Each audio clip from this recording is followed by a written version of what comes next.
भी मैंने वो टॉप में किया था।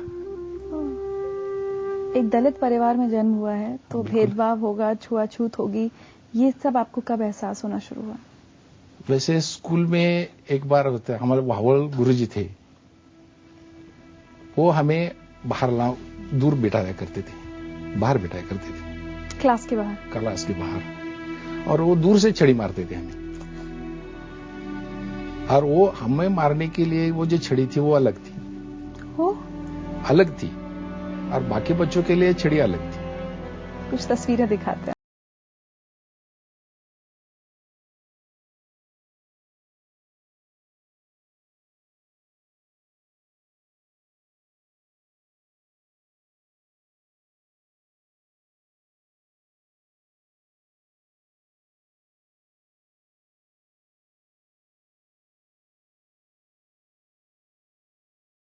कॉलेज है जहां पर मैं इंजीनियरिंग की पढ़ाई कंप्लीट कर दी है।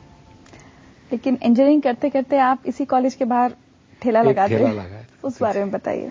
उस वक्त ऐसा था कि इंजीनियरिंग कॉलेज की वैसी पढ़ाई करने का वैसी मेरी इतनी हैसियत नहीं थी। वहां बाहर हमने मेरे दोस्त के साथ एक ठेला लगाया था। वहां सुबह सुबह हर रोज चाय और भजिया बनाते थे, और जो हमारे कॉलेज के स्टूडेंट थे वो लोग आते थे हमारे साथ, वो जो पढ़ते थे वो भी लड़के थे, वो सब लोग भजिया चाय हमारे पास से लेते थे।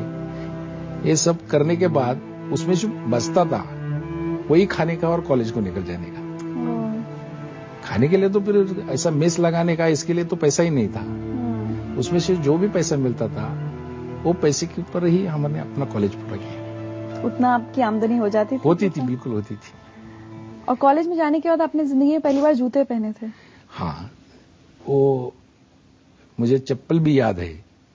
वो पाकिजा कंपनी का ऐसा नारंगी कलर, वो कलर का स्लीपर था।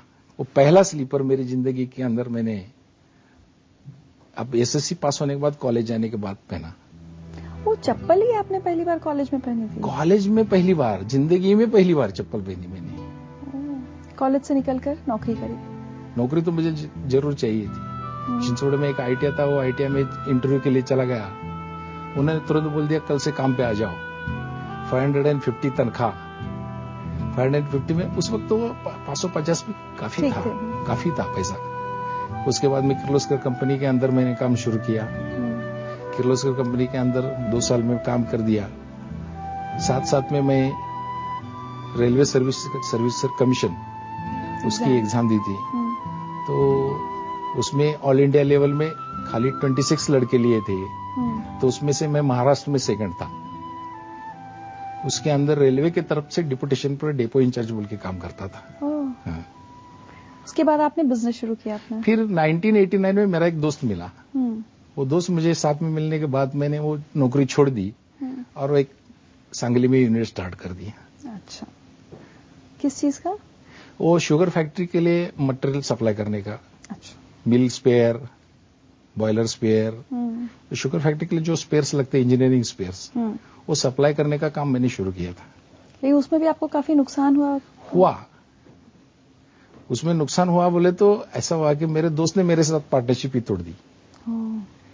उसके बाद में वो सब छोड़ने के बाद मैं अपने वापस वही ट्रैक पे आ गया था। काफी बुरे दिन फिर से आए, और मेरे सारे दोस्त लोग इकट्ठा होके बैठ गए, और सब लोगों ने मिलकर मुझे एक 7 लाख रुपया इकट्ठा करके दे दिया। फिर नए सिरे से मैंने अपना काम शुरू किया। अकेले काम शुरू किया, तो आज तक पीछे मुड़ के देखा नहीं। तो अब आज की अगर मैं आपकी बात करूं तो आज आप क्या करते हैं? कितनी बड़ी आपकी कंपनी है, कितना टर्नओवर है? हमारे टोटल 4 यूनिट है। सब 4 यूनिट का मिलकर करीबन 14 से 16 करोड़ तक का बिजनेस है हमारा। चलिए, बहुत अच्छा लगा आज आपसे बात करके।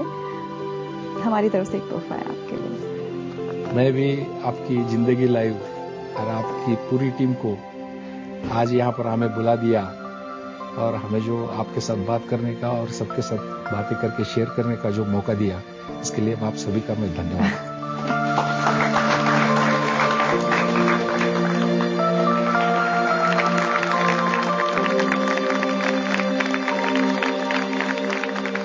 अपने देश में सदियों से चली आ रही छुआछूत की कुप्रथा पर अब हम सबका सर शर्म से झुकना चाहिए।